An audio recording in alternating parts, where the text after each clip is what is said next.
Hello and welcome back to Stop and Go F1 for this, our Saturday morning news roundup, coming to you from a very cold Stop and Go F1 HQ. Before we get into all of it, remember to like and subscribe, and of course a huge shout out to our members Dakota, The Joyous James, Robin Myers and Cinnamon Strudel. Today, news we're going to look at, a bit more details behind the whole Daniel Ricciardo, Liam Lawson thing, including the opinion of one Helmut Marko.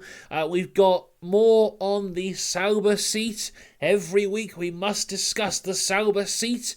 We've got more on the Max Verstappen swearing controversy, and then also we're going to look towards the end of the year and a possible rookie drivers race in Abu Dhabi, which sounds pretty interesting as well.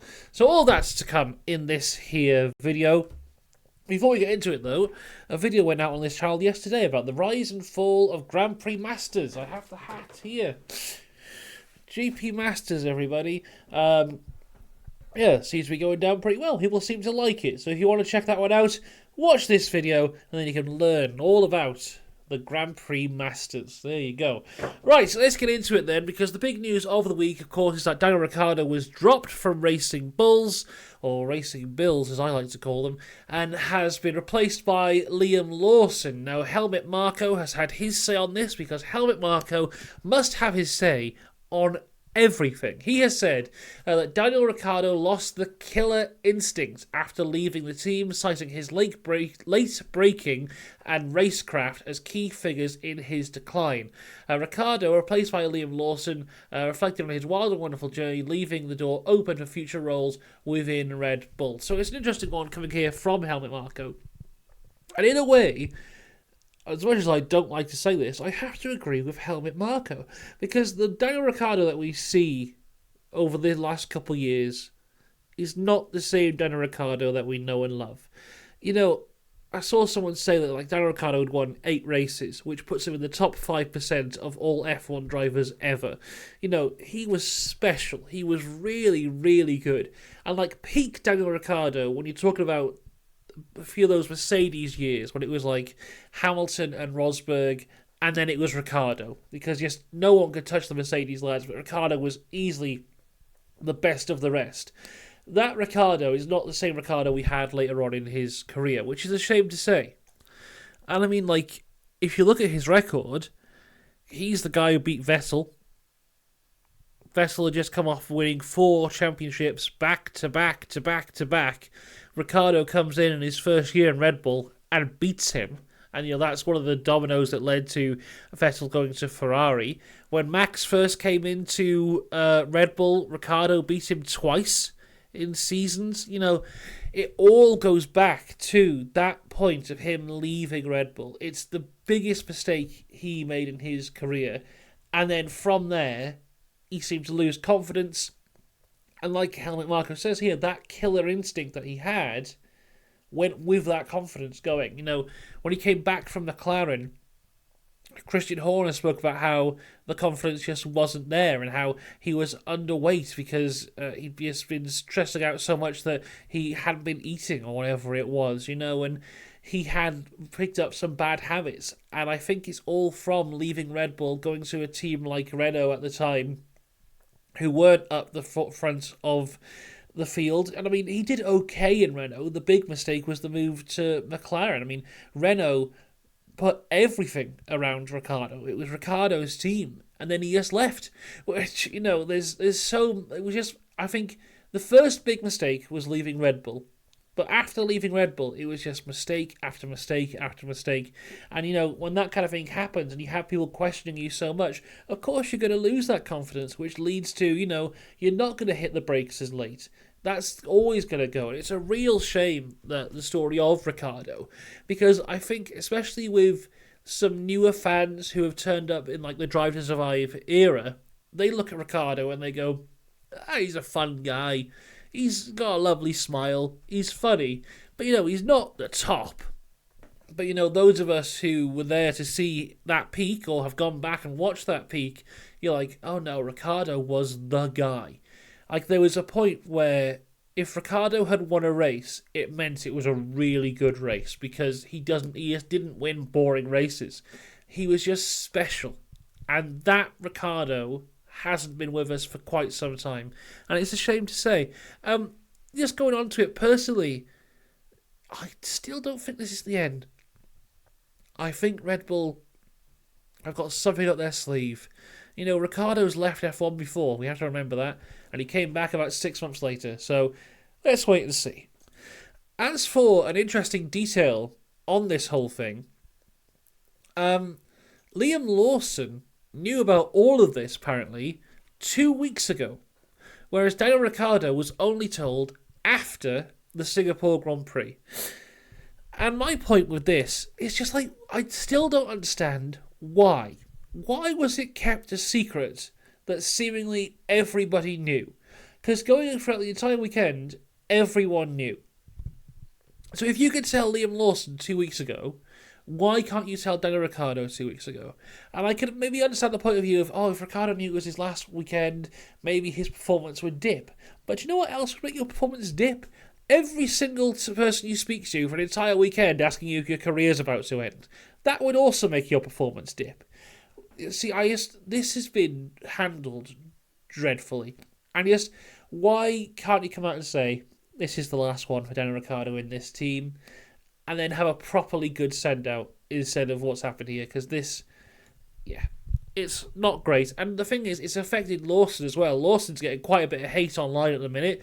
Not his own fault whatsoever. The fault of the team. Liam Lawson's done nothing wrong, but he's already getting quite a bit of hate online. And now it's going to get even worse because he's set for a 10th-place grid penalty in his first race back. The penalty will be applied to the sprint race in Austin due to an unscheduled engine change. Helmut Marko had his say on this. He said the first race, I think, won't be relevant because he has an engine penalty. 10th place in the sprint, so that doesn't make life easy for him. Yeah, none of this makes life easy for him. It's a very bad situation for everyone involved. Shall we talk about the Sauber second seat? Because we need to talk about this every single week. Because there was a couple of weeks ago, the seat was Gabriel Bortoletto's. It was signed, sealed, delivered. Last week, the seat was Franco Colapinto's. It was signed, sealed, delivered. This week, Sauber are seriously considering giving a contract extension to Valtteri Bottas. Colapinto and Bortoletto are still options, but the Swiss team is hesitating. Sauber have very little clarity on their driver priorities for 2025 and beyond, and even if they decide to give Bottas the offer, it will unlikely be more than a one-year deal. The big question is how they position themselves for 2026. Colapinto and Bortoletto are still leading contenders. Okay, Sauber, just sort your stuff out, please. I seriously don't think we're going to see the end of this story until even after Abu Dhabi. We had a similar thing with Logan Sargent last year where Williams didn't announce that he had the seat until after the season was over, then regretted it, of course, and dropped him halfway through this season. But as for what's going on here, I mean, it's a hard one because, Bottas, of course, is fantastic, but the Sauber is dreadful, so he hasn't been able to show himself realistically in that seat.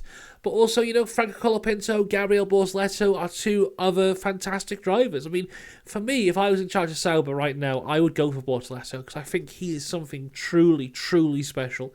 He came into Formula 3 last year, no real fanfare about him, no F1 team backing him at the time, I believe, and he won it in his rookie year, got signed onto the McLaren Junior program, has come into Formula 2, and everyone's like, well, he's the Formula 3 champion, he'll do pretty well, but, he won't be up there with the likes of Victor Martins, Ollie Behrman, and Kimi Antonelli.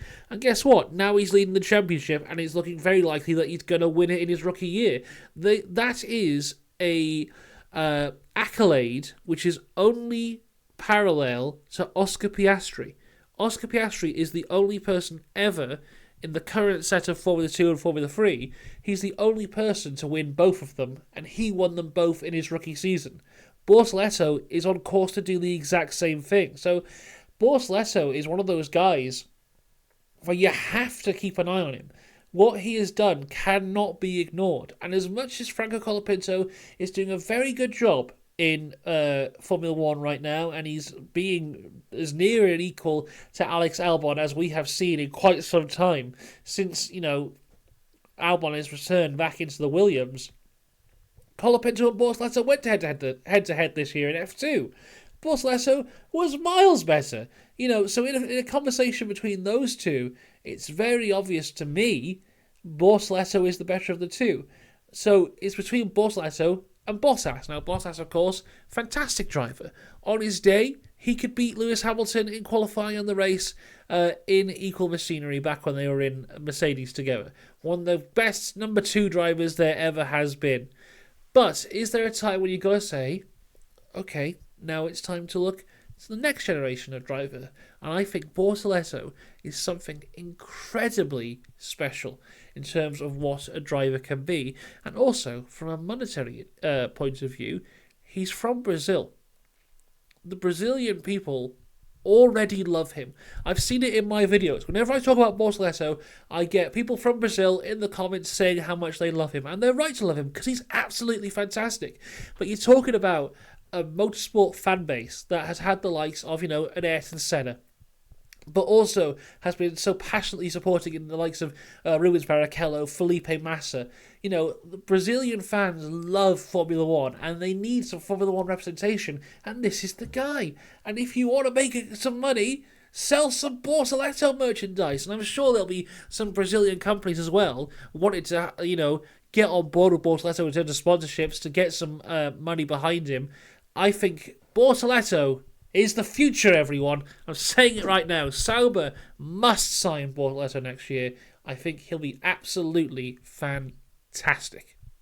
Who wants to talk about swearing? That's the big topic of the day. There's a lot said about this now. Honestly, I think partly this is an old story now, and I think people have moved on, but I think we need to cover it nonetheless, because Max Verstappen has hinted that the punishment for swearing in the FIA press conference could result in an early retirement from Formula One.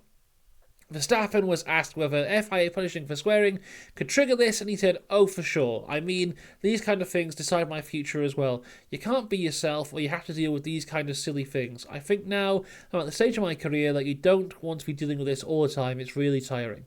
Of course, it's great to have success and win races, but once you've accomplished that, winning championships and races, you want to just have a good time as well. Of course, everyone is pushing to the limit, everyone in the battle, everyone at the back of the grid, but if you have to deal with all these kind of silly things, for me, this is another way of not continuing in the sport."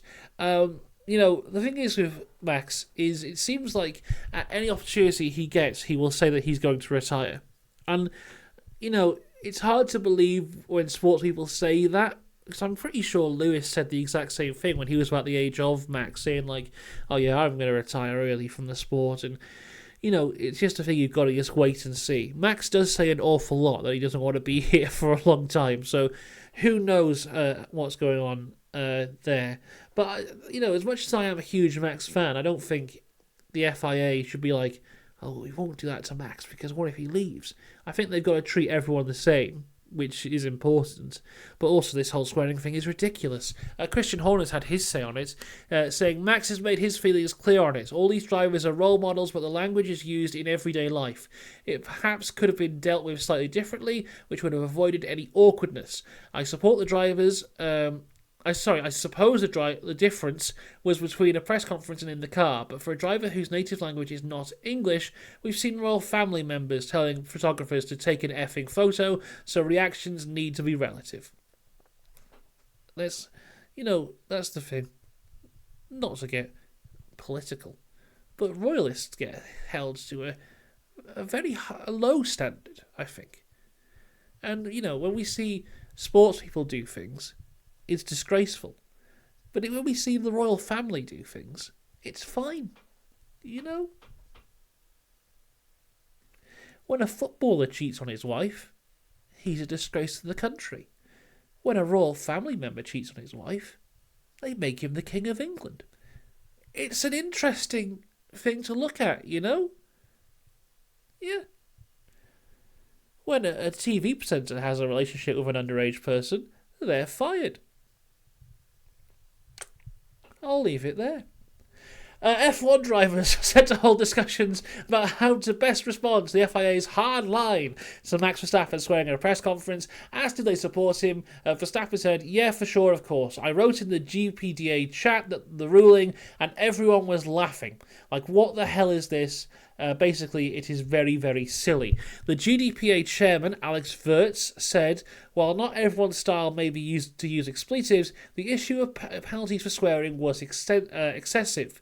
He went on to say, how many lifetime community services would Gunther Steiner have had to serve for using the F word?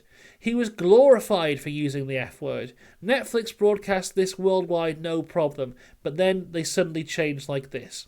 Which I think is a very good point. We talk all the time about Drive to Survive and how successful that's been for Formula One. I said it earlier on about Daniel Ricciardo. We always celebrate Drive to Survive, which I think is rightful to do so, because I think it's been a wonderful thing for Formula One. But in that, we see people swearing all the time. Gunther Steiner became a star from swearing, and then the FIA go, oh, he said a naughty word. That's going to upset people. It's like, it's not 1945, man. People swear. Get over it.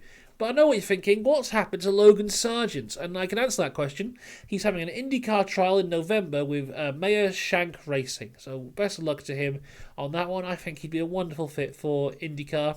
And hopefully he does well. I've seen photos of him attending IndyCar races and he seems to be very happy. So, as much as I think it must suck to lose your drive like that, mid-season or whatever, how it happened to Logan Sargent. I also imagine if you're in Sargent's position, where you're not doing very well, and there's non-stop scrutiny on you, not just from the press, but from the public, and probably internally from Williams, to kind of have that moment where it's like, okay, now that's over. I imagine in a way that's quite freeing. So, best of luck to Logan Sargent. Hope he does well. Let's talk about Alpine. It's looking more and more likely they'll use the Mercedes engine in 2026. It hasn't been confirmed as of yet.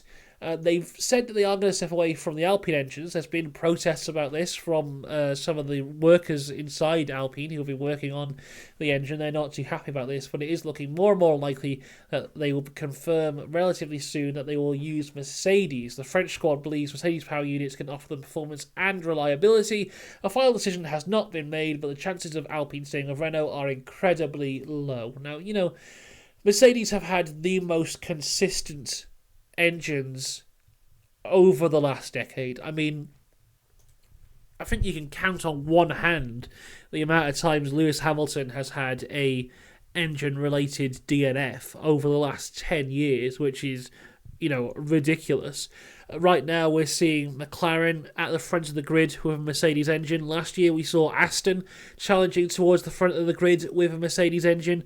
I think Mercedes are probably the safest bet in terms of engines of 2026. Of course, that could all fall apart with these brand new engines. You could see anyone go to the front of the grid, but if you want to have a safe bet on an engine, Mercedes are definitely the ones to back from there. So I think Alpine probably making the right decision there. It's still mad to me that Alpine and Renault, this great motorsporting company who have invested so much, not just into F1, but just in cars in general, have made engines for decades, but come around 2026 and their engine is so rubbish that their own team refuses to use it.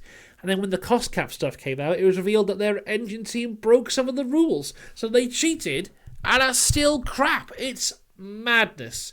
Right, moving on to our final story to discuss this morning. F1 teams look set to give the go-ahead for plans for a rookie sprint race after the Abu Dhabi season finale. The outline of the plan is for Tuesday after Abu Dhabi is fitted around the regular Pirelli test, but for the day for a short qualifying and then a sprint race involving 10 rookies. The event will be broadcasted in some formats, but exactly where and how has not yet been sorted out. I like this idea. I've seen some people say it's not great, but you know what? We always call for more rookies, and this gives us more rookies. What I would really like is if this just became a big thing. Really, really get behind it. Not 10 rookies. I want 20 rookies on the grid, and just, if this became a huge thing, like if you won this race, this rookie race, that should propel your career forwards. Let's make it a big deal. And we can look back on it in 10, 20 years' time and go, oh yeah, well that guy won the rookie race and he went on to do this, and that guy won it and he went on to do this. And I think, if they do this correctly, this could be huge, like a big way to finish off the season. I think this could be something very, very interesting, and it's definitely something worth keeping your eye on. There was also a story this week that I haven't actually got the notes for, but I'm just remembering off the top of my head, about Michael Andretti stepping down from Andretti itself. Well, not Andretti itself, he's still part of Andretti Global, but he's stepping down from the Andretti Formula One team, I believe it was. I am going to quickly Google this in the background, because I don't want to be giving out false information that I'm only just remembering as I'm finishing up a video. Let me find where the story was. Okay, so just a few months after Andretti Global was denied entry into the F1 paddock, CEO and chairman Michael Andretti is set to relinquish his ownership stake in the operation. Michael Andretti, however, intends to remain with Andretti Global, albeit in a more strategic position as opposed to an operational one. Now, this is very, very interesting as to what's going on here, because I haven't got a clue.